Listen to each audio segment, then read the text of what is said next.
All merits, and as far as we're concerned, will be no different from. To go and live and also work there as well. I'm still enjoying my football, but it's Mantap! Ini seketika gemparkan Eropa. Begini pengakuan pelatih Timnas Inggris U17, Neil Ryan, dan manajer Timnas Inggris U17, Steven Gerrard, jelang babak 8 besar Piala Dunia U17 2025 antara Timnas Indonesia U17 melawan Timnas Inggris U17 besok malam, sampai bikin supporter Garuda Qatar langsung borong habis tiketnya. Benarkah? Alhamdulillah, ini berkah luar biasa. Ivar Jenner akhirnya blak-blakan begini jelang laga perdana Timnas Indonesia U22 melawan Singapura di ajang SEA Games 2025. Siap bawa Justin Hubner, Elkan Bagot, dan tim Gaypants gabung ke skuad Garuda Muda kah? Begini ulasan lengkapnya. Yes, akhirnya sadar dan waras juga. Inilah pengakuan jujur dan mengejutkan Indra Syafri jelang SEA Games. Apakah turuti permintaan fans ajak Nova Arianto gabung ke tim kepelatihan agar medali emas kembali ke Indonesia? Yuk simak video ini sampai selesai ya guys. In every roar, we rise as one. Garuda is more than a team. It's a nation. Join the roar. Yuk buat kamu semua yang ngaku fans Timnas Indonesia sejati, wajib banget subscribe channel ini dulu ya. Terima kasih guys. Dikutip langsung dari situs web fiksi Garuda tepat hari ini, menjelang pertandingan krusial babak 8 besar Piala Dunia U17 2025 besok malam antara Inggris U17 melawan Timnas Indonesia U17 asuhan Nova Arianto, pelatih Inggris U17 Neil Ryan, serta legenda sepak bola yang kini menjadi pendamping tim Inggris U17 Steven Gerrard memberikan pernyataan yang penuh dengan penghargaan dan rasa hormat kepada kekuatan yang dimiliki oleh Timnas Indonesia U17. Kedua pelatih ini mengakui potensi besar yang dimiliki oleh Indonesia U17 meskipun mereka berdua tahu bahwa Inggris harus menghadapi tantangan yang sangat berat. Pelatih Inggris U17 Neil Ryan dalam wawancaranya dengan media internasional sebelum pertandingan melawan Timnas Indonesia U17 mengungkapkan rasa kagumnya terhadap penampilan luar biasa yang telah ditunjukkan oleh anak-anak asuhan Nova Arianto di Piala Dunia U17 2025. Jujur, saya sangat takjub dengan performa Timnas Indonesia U17. Mereka benar-benar menunjukkan kualitas yang luar biasa di turnamen ini. Saya sudah melihat semua pertandingan mereka, termasuk laga melawan Zambia, Brasil, dan Honduras. Namun, kemenangan mereka atas Argentina dan Italia di babak sebelumnya benar-benar menunjukkan kekuatan mereka yang sebenarnya. Mereka tim yang sangat solid dengan pertahanan yang kuat dan lini tengah yang sangat kreatif. Secara keseluruhan, Indonesia tampil dengan permainan yang sangat terorganisir, ujar Neil Ryan. Namun, Ryan juga mencatat bahwa meskipun Indonesia tampil luar biasa, ada elemen lain dalam pertandingan mereka yang menarik perhatian, yakni masalah pengadil yang dianggap merugikan mereka di beberapa pertandingan awal. Memang, mereka sedikit dicurangi oleh wasit dalam 2 laga pertama mereka, itu jelas terlihat. Saya rasa jika pertandingan-pertandingan itu berlangsung dengan keputusan wasit yang adil, mungkin hasilnya akan berbeda. Lihat saja bagaimana mereka mengalahkan Honduras, Argentina, dan Italia setelah wasit memberi keputusan yang lebih adil. Taktik mereka saat menghadapi Argentina dan Italia pun sangat cerdik. Mereka bertahan dengan sangat solid dan mengandalkan serangan balik yang sangat berbahaya.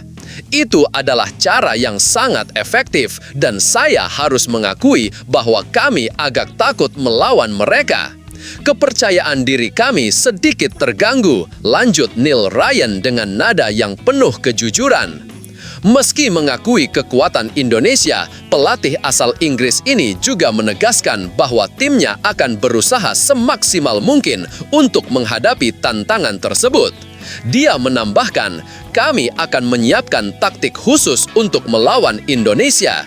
Jujur, kami tidak merasa terlalu yakin bisa mengalahkan mereka, tapi kami akan berusaha.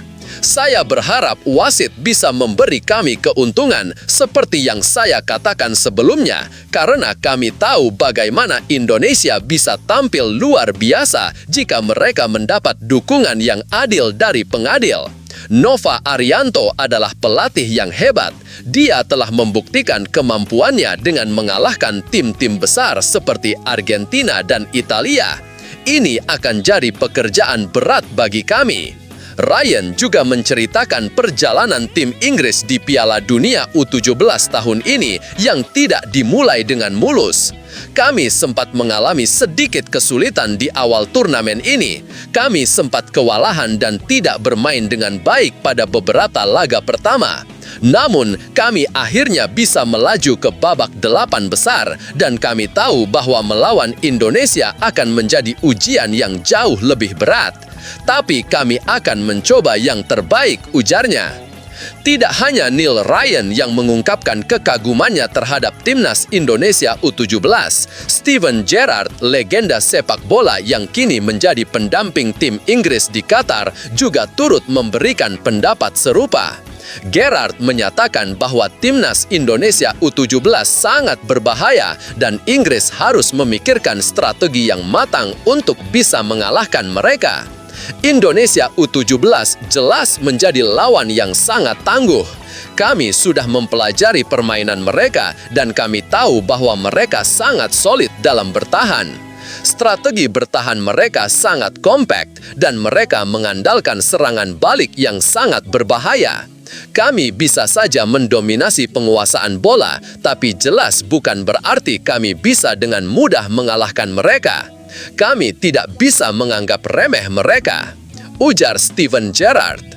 Gerrard menjelaskan bahwa Indonesia U17 memang dikenal dengan taktik bertahan yang solid, namun yang lebih menakutkan adalah transisi cepat mereka dari bertahan ke menyerang. Dia berkata, "Indonesia sangat berbahaya dalam melakukan serangan balik. Kami harus sangat hati-hati karena jika bola sampai direbut oleh mereka, itu bisa jadi bencana besar bagi kami. Tak peduli berapa banyak penguasaan bola yang kami miliki, jika ujungnya adalah kebobolan, maka itu semua tidak ada artinya." Mantan kapten Liverpool ini juga menyoroti formasi yang sering digunakan oleh Indonesia U17, yakni 3-4-3 yang kadang berubah menjadi 3-5-2. Menurutnya, formasi tersebut membuat tim Indonesia terlihat sangat kuat dalam bertahan dan sangat mengancam dalam menyerang. Formasi 3-4-3 mereka sangat terorganisir dan bisa berubah menjadi 3-5-2 yang memberikan mereka lebih banyak kontrol di lini tengah dan pertahanan. Ini jelas membuat mereka menjadi tim yang sangat sulit ditembus. Kami harus mempersiapkan segala sesuatunya dengan sangat matang. Tim kami juga memiliki strategi bertahan yang kuat, tetapi kami harus lebih siap untuk menghadapi kecepatan dan ketajaman serangan balik mereka. Gerrard juga tidak lupa memberi pujian kepada pelatih timnas Indonesia U17, Nova Arianto, yang menurutnya telah menunjukkan kualitas luar biasa dalam memimpin tim. Pelatih Nova Arianto adalah pelatih lokal yang hebat. Dia telah membuktikan kemampuannya dengan membawa Indonesia menyingkirkan tim-tim besar seperti Argentina dan Italia. Ini adalah bukti bahwa dia tahu betul bagaimana cara melatih tim dan menyiapkan strategi yang tepat. Selain itu, Gerrard juga menyoroti beberapa pemain kunci dari timnas Indonesia yang dianggap sangat berbahaya. Ada beberapa pemain Indonesia yang kami anggap sangat berbahaya, seperti Alberto, Zahabi Goli, Evandra, dan Mierza. Mereka semua memiliki kualitas individu yang sangat tinggi. Kami harus berhati-hati dan tidak memberi mereka kesempatan untuk menguasai bola di area berbahaya, ujarnya. Steven Gerrard juga memberikan sedikit bocoran tentang taktik yang akan digunakan oleh tim Inggris U17 dalam pertandingan melawan Indonesia. Kami jelas akan menggunakan taktik gegenpressing penuh dengan formasi 4-4-2 dan 2 striker utama. Kami tahu bahwa Indonesia sangat kuat dalam bertahan, jadi kami perlu memaksimalkan tekanan tinggi untuk memaksa mereka membuat kesalahan. Namun, kami juga harus sangat hati-hati dengan transisi serangan mereka. Jika kami ceroboh, mereka bisa menghukum kami dengan cepat. Meski begitu, Gerrard mengakui bahwa pertandingan melawan Indonesia U17 akan sangat sulit dan Inggris tidak bisa merasa terlalu nyaman dengan status mereka sebagai tim unggulan. Kami akan berusaha keras, tetapi kami tahu bahwa ini akan sangat sulit. Indonesia telah menunjukkan bahwa mereka bisa mengalahkan tim-tim besar, jadi kami harus sangat waspada. Tetapi kami akan memberikan yang terbaik dan berharap kami bisa melewati tantangan besar ini, jelasnya. Pertandingan antara Inggris U17 dan Timnas Indonesia U17 di babak 8 besar Piala Dunia U17 2025 yang akan digelar pada Jumat malam 23 November 2025 pukul 23.45 WIB di Aspire Academy, Qatar diprediksi akan menjadi laga yang penuh ketegangan dan taktik yang cerdas. Kedua tim memiliki kekuatan yang sangat berbeda, tetapi sama-sama berpotensi untuk melangkah lebih jauh di turnamen ini. Pelatih Neil Ryan dan Steven Gerrard mengakui bahwa Indonesia U17 adalah lawan yang sangat berbahaya dan tidak bisa dianggap remeh. Mereka harus siap menghadapi serangan balik mematikan dan pertahanan yang solid dari tim yang dipimpin oleh Nova Arianto. Meski Inggris sebagai tim unggulan, keduanya sepakat bahwa pertandingan ini akan menjadi ujian besar yang membutuhkan persiapan matang dan taktik yang tepat. Tapi tunggu, benarkah kabar tersebut? Simak hasil penelusuran admin di akhir video ini ya guys. Kapten tim sepak bola nasional Indonesia U22 Ivar Jenar mengaku puas dengan performa timnya dalam laga persahabatan kontra Mali yang berlangsung di Stadion Pakansari Bogor, Jawa Barat. Indonesia bermain imbang melawan Mali dengan skor akhir 2-2 dalam pertandingan yang menjadi uji coba jelang laga di SEA Games. Ivar menilai performa skuad Garuda Muda cukup kuat dengan taktik yang beragam. Today we show that we are a very good team, and as you see, we have not only one tactic, we have multiple tactics we can use in SEA Games and for in the future. As I said, I think we have a very good team, a lot of quality. We show today that our team is very good against a very good opponent. I think Mali is a very good opponent with a lot of players in Europe. So very proud of the team and of all the coaches, all the staff. Ivar juga menilai kemampuan tim berhasil menjadikan taktik dan strategi yang baik sebagai kekuatan tersendiri bagi tim nasional. Ivar dan rekan setimnya bahkan sempat disorot oleh pemain Mali karena dinilai mampu bermain apik di lapangan.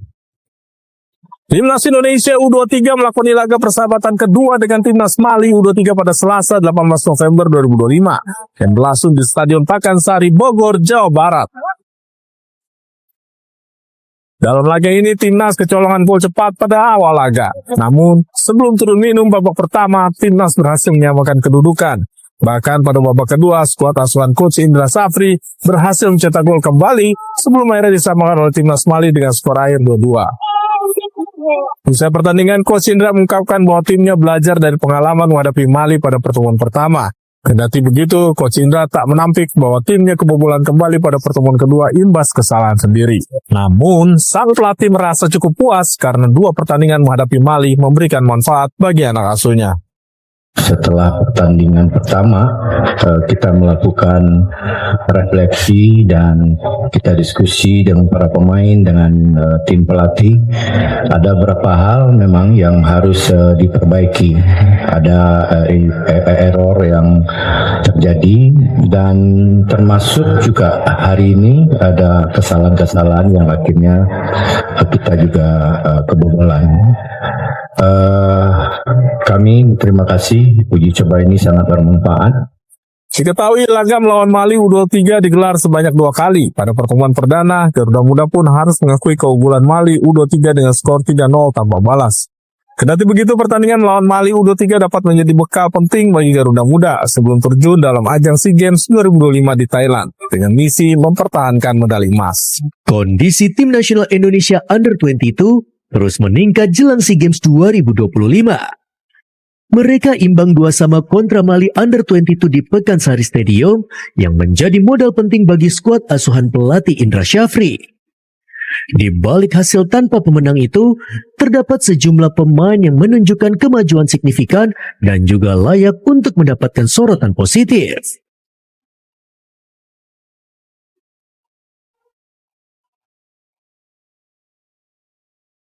Penampilan Ivar Jenner menjadi salah satu yang paling menonjol dan gelandang muda ini langsung merebut posisi utama di lapangan tengah meski baru bergabung. Pengalaman bermain di Eropa telah membuatnya tampak jauh lebih matang, membawanya memainkan 2 peran berbeda di sepanjang 2 laga uji coba. Tak pernah digantikan di dalam 2 pertandingan, Ivar menjelma menjadi penggerak ritme dan juga penjaga keseimbangan yang diprediksi bakal menjadi sosok kunci di SEA Games 2025. Rafael Struijk juga menambah daya gedor Garuda Muda. Pergerakannya berhasil membuat pertahanan Mali kesulitan, khususnya saat transisi cepat. Melalui serangan balik yang terstruktur, ia mampu membuat situasi berbahaya berulang kali. Golnya yang membuat Indonesia unggul sementara menunjukkan ketenangan dan ketajamannya, menjadikannya salah satu pemain paling menjanjikan untuk multi posisi jelang turnamen utama.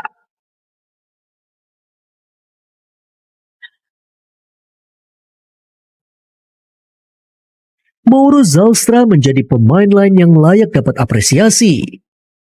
Striker muda ini akhirnya mengukir gol perdana bagi tim nasional Indonesia Under-22 usai menunggu sejak laga pertama. Meski masih beradaptasi dengan intensitas dan juga kecepatan lawan, penampilannya memperlihatkan potensi besar untuk jangka yang panjang.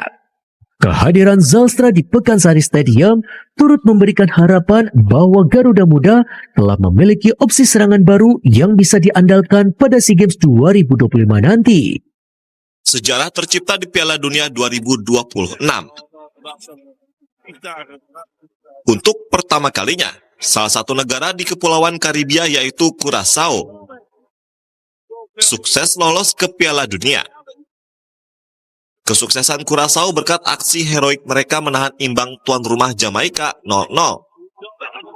Tambahan 1 poin membuat si Ombak Biru menjadi pemuncak klasemen grup B dengan koleksi 12 poin. Kelolosan timnas Curaçao disambut meriah oleh masyarakat lokal. Curaçao merupakan salah satu negara di Kepulauan Karibia dan masih berada di bawah administrasi Kerajaan Belanda. Curaçao menjadi negara dengan populasi paling kecil yang bermain di Piala Dunia FIFA. Saat ini populasi Curaçao hanya sebanyak 156.000 jiwa. Rekor negara terkecil sebelumnya dipegang Islandia di Piala Dunia 2018 dengan total 350.000 jiwa. Selama di fase kualifikasi, Curaçao bermain luar biasa. Sejak putaran kedua hingga putaran ketiga, Curaçao tidak tersentuh satupun kekalahan. Dari 6 pertandingan di putaran ketiga, Curaçao menang 3 kali dan imbang 3 kali. Termasuk mengalahkan Kepulauan Bermuda dengan skor telak 7 gol tanpa balas. Selain itu, bantuan Belanda juga jadi faktor kesuksesan berikutnya. Susunan tim kepelatihan Curaçao didominasi oleh pelatih asal Belanda. Dari mulai pelatih kepala Dick Advocaat, asisten pelatih, pelatih kiper, dokter tim, hingga manajer semua berasal dari Belanda. Di sisi lain, nyaris seluruh pemain timnas Curaçao saat ini juga bermain di liga-liga Eropa, di mana mayoritas pemain timnas Curaçao bermain di Liga Belanda, yaitu Eredivisie. Menjelang laga penuh rivalitas yang tinggi, skuad Green Force harus kehilangan Francisco Rivera dan Leo Lelis yang terkena akumulasi kartu merah. Sedangkan Risto Mitrevski masih menjalani pemulihan cedera. Sementara Koko Ari belum mendapat kepastian akan diturunkan atau tidak karena kondisinya baru pulih dari cedera. Terkait hal ini, pelatih Persebaya Eduardo Perez tidak berkecil hati dan tegas menyatakan siap melawan laga krusial itu. Rivera, Rivera is very important player for us, but we have one squad of 27 players. I think we show already that all the players is ready when another player is injured or is with yellow or red card. So you know me, I never put excuses. Always I told you I don't want to speak about the player cannot play. I always now I want to speak about the player that is able to play. Saat ini Persebaya berada di posisi ke-8 klasemen sementara Super League 2025-2026 dengan 15 poin, tepat satu angka di atas Arema FC yang juga memiliki poin yang sama. Kondisi itu membuat duel keduanya semakin panas, mengingat rivalitas panjang dari kedua klub. Pertandingan tanggal 22 November mendatang diprediksi berlangsung sengit dan memiliki tensi yang tinggi. Kedua klub sama-sama membutuhkan kemenangan untuk menjaga jarak dari papan bawah. Grand Champion Asosiasi Akademi Futsal Indonesia menggelar kompetisi usia muda dengan sejumlah kategori kelompok umur di Bekasi, Jawa Barat. Pertandingan perdana kelompok usia 10 tahun mempertemukan wakil Jakarta Barat Evolution Futsal Academy melawan wakil Kota Batu Malang Estesa FC pada grup F. Bertanding di Stadion Futsal Kota Bekasi, Jawa Barat pada Rabu, laga berjalan sengit sejak menit awal. Kedua tim tampil terbuka dan saling menyerang. Evolution yang tampil agresif sempat unggul 2-0 pada babak pertama. Namun sayang keunggulan itu mampu disamakan Estesa FC hingga skor berakhir imbang 2-2. Pelatih Evolution Futsal Academy Farhan mengatakan anak asuhnya sudah bermain maksimal meski gagal meraih poin penuh. Ia memastikan evaluasi akan dilakukan untuk menghadapi laga selanjutnya. Tadi sangat seru, tapi kita belum dapat hasil yang maksimal. Tadi skor seri. Untuk pertandingan berikutnya kita akan perbaikin lagi, dan insya Allah 3 poin kita bisa raih. Apa yang dievaluasi untuk pertahanan lebih dikokoh lagi, sama masih kurang fokus saja anak-anak. Sementara itu dukungan penuh diberikan orang tua pemain demi tambahan motivasi saat bertanding. Selain bertanding untuk meraih prestasi, turnamen usia muda ini diharapkan bisa menjadi sarana untuk membentuk mental dan kedisiplinan para peserta. Saya harus kasih motivasi anak biar bagaimana dia disiplin, bertanggung jawab. Apabila dia sudah merebut bola, terlepas harus berebut lagi. Itu bukti kedisiplinan anak kita. Saya lihat sudah bagus, Mas. Cuma mungkin kalah timing aja. dukungan orang tua juga sebenarnya penting di lapangan ya? Ya, sangat penting, Pak. Moral dan material itu harus, Pak. Karena kan tetap support pertama dari orang tua. Orang tua tuh tadi ngapain aja sih panjang pertandingan? Kita menganalisis ya sambil euforia, teriak, kasih semangat pokoknya. Selanjutnya Evolution akan melawan wakil Surabaya Gerhana FC pada Kamis 20 November. Poin penuh wajib diraih untuk menjaga asa lolos ke babak selanjutnya. Di laga grup terakhir, wakil asal Indonesia Jakarta Rangers berhadapan dengan wakil asal Irak Nafar SC. Di babak pertama, Stadion Asyop bergemuruh usai Jakarta Rangers berhasil unggul 1-0 atas Nafar melalui gol yang dicetak oleh Irhan di menit 27. Di menit terakhir babak kedua, Nafar mencetak gol penyeimbang.